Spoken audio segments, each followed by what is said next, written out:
most people don't want freedom because freedom requires responsibility.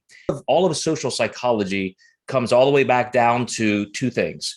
I, as an individual, have my rights and wants and needs.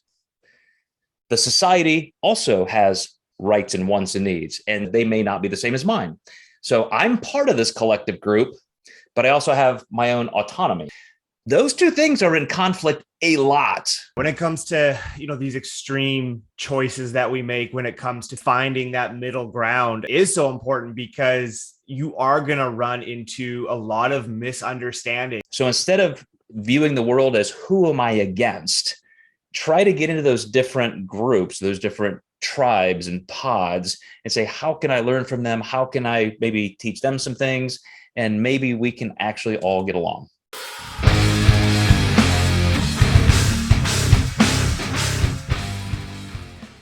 Hey everybody, welcome back to the Mind Muscle Connection. I'm Joe Klemczewski with Tyler Weeb.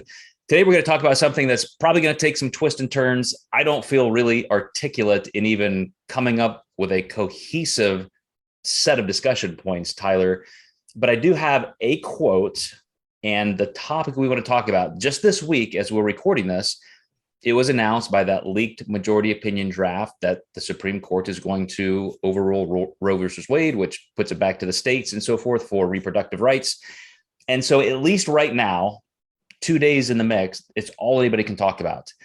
And as I have been chatting with clients in person, clients online, peers, everybody's got just wild confusion in like, why now? Why are we doing this? The vast majority of people don't want this in either side. And yet there is this perceived insistence. It's this anxiety that's just pent up and it's been there. Obviously, this fight has been in the mix somewhere for 50 years. And as other people have said in the media, when the dog catches the bus, what are you going to do with it now? And this is where we're stuck because we put all of this energy. Some people in our country put all this energy into this fight. As the world is evolving around, they're still focused on this one single fight. And I think many people just forgot what is going to happen if this indeed does get overturned. So I thought of this quote by Sigmund Freud, and it goes, most people don't want freedom because freedom requires responsibility. As soon as I have freedom to choose, I could make the wrong choice. And how many times do we hear from clients, just tell me what to do. Tell me what to do. Well, I know you said do this exercise, like do a tricep movement, but which one? Which one? Okay, which bar? Should I flare out or what should I do? What should I do? And we want these dogmatic, almost autocratic rules so we can say, okay, now I know what to do. I know the game. And so we'll move on. And I know this is quite a leap to juxtapose between abortion rights and the fitness community. But I think so many of us who are pursuing really aggressive, extreme, goal-aligned health, we sometimes get so entrenched in what we're doing that we forget we are not the only ones affected. So one of my main points that I want to hash out in this, Tyler, is when we make a decision, it affects other people. And we think we have self-directed, determined, or self-determined will. We have free will. And yet, even when we do make a decision that we think is what we want, is it what we really want? Are we going to get all of the effects, or are there some side effects we didn't anticipate? So I know, again, this is a huge topic. Let me just dump that in your lap and see what your first swipe at it is like. Yeah. Is this the right decision? That is always the ultimate question when it comes down to, and I think something that is the thing that we struggle with the most because we haven't evolved the ability to tell the future and what is that all going to play out like, and what is that going to look like?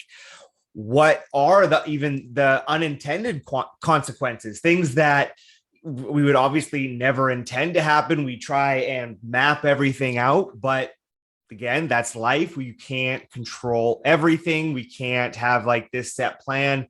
So we need to be able to have that flexibility. But those unintended consequences are just going to come up. And, it is about, testing the waters, and you have to be able to go through that experience sometimes to know what those consequences are. So if we're talking about going through like a bodybuilding prep here and making that decision, we always tell people you got to be patient, right? You got to make sure that you're ready for that first competition.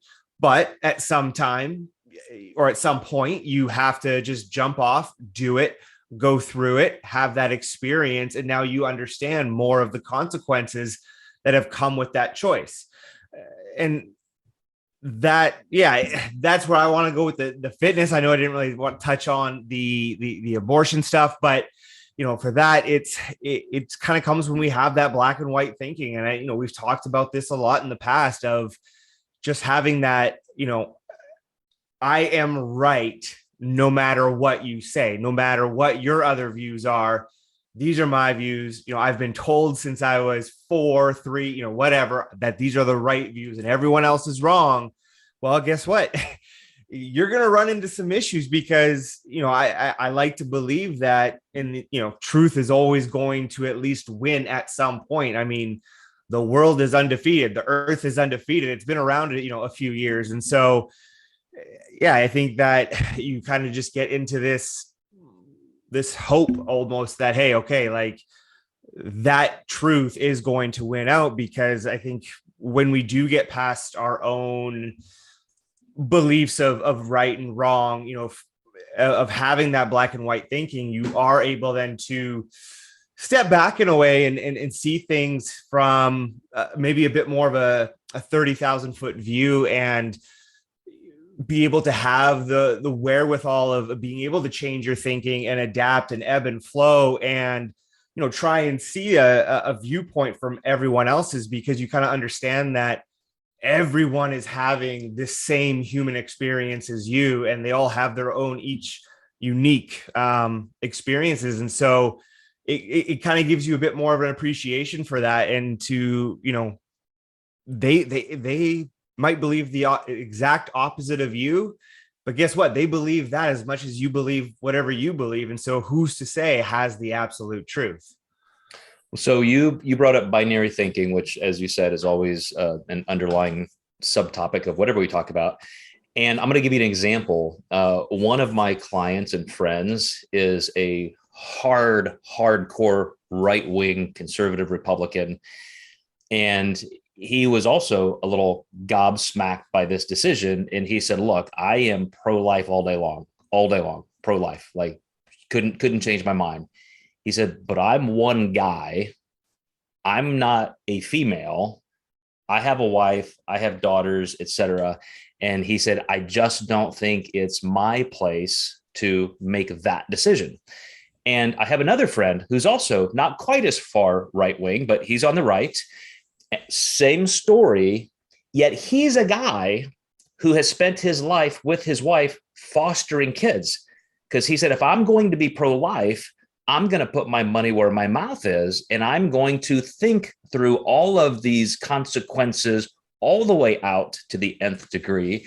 And that's where I think this comes down to, because all of social psychology comes all the way back down to two things. I, as an individual, have my rights and wants and needs. The society also has rights and wants and needs. And as you said, they may not be the same as mine. So I'm part of this collective group, but I also have my own autonomy, which also happens to be the greatest psychological need. Those two things are in conflict a lot, because you don't always want what the group wants, and what you want may not be good for the group. Sometimes, as my first friend, you have to step back and say, this is who I am, this is what I want.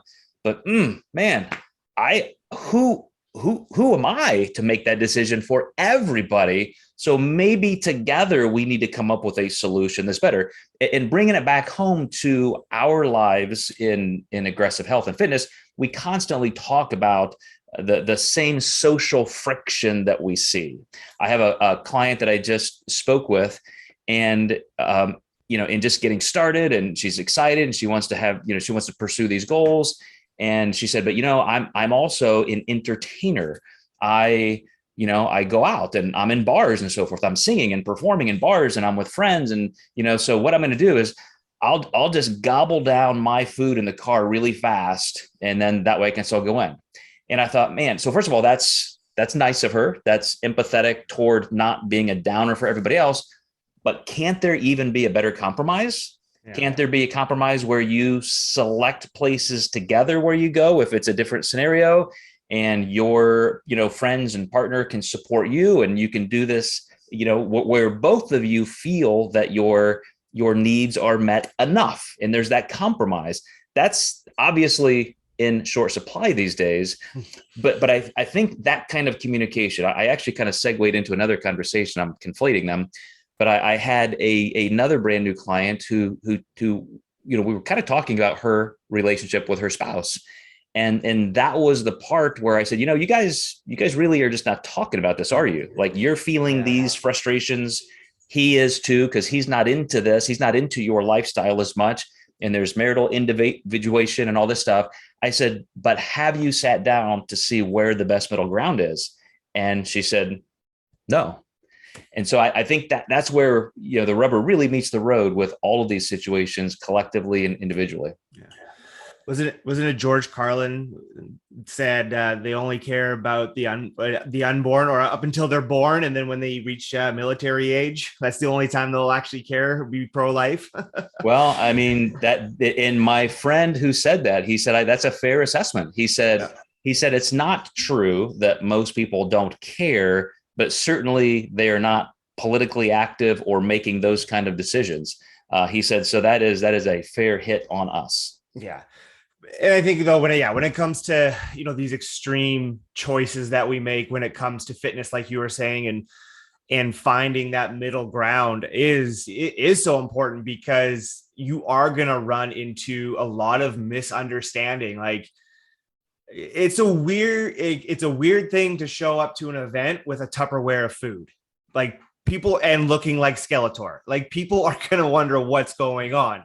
Like, I remember in my last prep, we went to a wedding, and I had my Tupperware of food. I was pretty lean, far into my prep. And I think I had all kinds of looks. I had even just strangers coming up and wondering, what the heck are you doing? And so, yeah, I think just to be able to then though have that communication, and I'm still here. That was kind of like my middle ground. Like, trust me, I could have easily stayed at home. Yeah, I'm hungry right now. All I want to do is eat all this food. But it's an event. It's an important event to be at, and so there's that compromise. Hey, I'm just going to bring my own food, but hey, I'm still here. I'm still enjoying myself. I'm not being a downer. And so, having that open communication, with other people who are just not going to maybe fully understand, or spouses, families, as a coach, you kind of run into the whole spectrum of people, who go through prep and who are having misunderstandings with people in their lives. It can come from anywhere, like close friends, even, because all of a sudden you're not the same person anymore, is what a lot of people will almost equate that to. And so they're putting that friendship on a certain part of you. And I think, again, just to not get your back up, to be able to communicate, talk about the lifestyle, and understand then where that person is coming from on a deeper level. I think that's going to not only make that relationship better, but I think it's going to make the process of your journey and your prep a lot better too, because those are the ones closest to you. And trust me, you're going to want that support at some point in your prep. It is a huge mental grind at a certain point, and to be able to have those people around you who maybe don't fully know what you're going through if they've never done it before, but that they can at least understand why you are suffering for a trophy. That again is going to make that probably a lot more enjoyable, not just for you, but for that person. And they're going to be able to get excited about, your progress and your goals. And it's just positive all around. As you continue to explain that, you literally went where I was going to take it from your wedding illustration. And as an introvert, I am supremely qualified to tell people exactly what not to do, because in those situations, we already feel like we are, quote, bothering everybody else. Like I'm the one being the oddball, doing something differently. I don't even want to order specialty things from the waitress and make her life uncomfortable. And so you just kind of sit in that oddity. I'm the oddball out. And if you have more of a proactive, explanatory, inclusive attitude, if people who don't know you, as you said, you went into that scenario of people that you could communicate with, to say, hey, I know this probably looks weird to you, but I'm in competition for this. This is my career. This is what I do. What do you do, or something, or this, and you start this conversation. You could actually be quite inspirational instead of feeling like you are, the hair in the soup, so to speak. You're really creating conversation and inclusion, and it's just a whole different world. But again, I know what it's like to just want to shrink into the background and not even deal with that. And it's probably the single first and biggest step to this friction absolution between our individual selves and other people. Yeah, it's okay to talk. It's okay to have different opinions. I mean, you could get probably, look at how many churches there are, just for example, right? Like it's one thing, but then we've got 10,000 different opinions. Same thing with people. There's, that many people, same different opinions on probably the exact same thing. And that's just what's going to happen. And that's kind of the cool thing, though. That's where we're able to learn, because we're all experts in our own experience and our own journey. And so you never know, like you say, you never know who you might inspire. You never know whose mind you might, I don't want to say change, but influence to think in a different way, just by being a nice person and talking. Like, I mean, sometimes easier said than done, of course, but I think that's kind of really what it does come down to. And just listening and responding to, you're not sitting there waiting to say the next thing, right? Like you are sitting there listening, digesting, communicating. Yeah, I mean, an easy parallel to me is just all the different camps in the bodybuilding community. Keto versus carbs, et cetera. And I was doing a podcast recently, our Contest Prep University, with Adam Atkinson. And he said, hey, when we did this one series, these other coaches heard that, and we were kind of hitting on a technique they use. And so they were talking shit about us and blah, blah, blah. And I'm like, I don't give a fuck. I really don't. I mean, I'm just not into those divisions. As a health scientist, I view everything as, an array of tools I can use, and some are better than others at certain jobs, but some are not completely to be cast away. And I tend to, in the social sciences, find a way to also weave people together. So my right-wing clients I was talking about, we would probably never vote for the same people. And yet we have this conversation that's very personal and agreeable. And as you said, we walk away with a greater appreciation for each other, defensive walls down, because we've had this conversation. I have very liberal friends that I've been able to say about this issue, well, Roe v. Wade is not about abortion, it's about privacy. And before that, Griswold versus Connecticut, and then Lapp versus Ohio. And, this was always a house of cards, and Justice Alito is not wrong. This actually should not be, or you could make a very strong argument, should not be, could not be part of the constitutional makeup with a precedent. It just should have never been there. So all he wants to do is put it back to the states. I don't disagree with that. I can't say, but I could also argue from the other side. Well, then we need to create a court precedent for something that does, make Roe v. Wade a little bit more direct. But anyway, I can have arguments and agree with either side. And as long as we're communicating and we respect each other, you just don't have all that division. And again, not that I'm trying to cure every ill inside the fitness community, But for our viewers and listeners personally, when you're trying to get more value from your community, from your pursuits, from this kind of journey, it sure is better when you have more friends than enemies. So instead of viewing the world as who am I against, try to get into those different groups, those different tribes and pods, and say, how can I learn from them? How can I maybe teach them some things? And maybe we can actually all get along.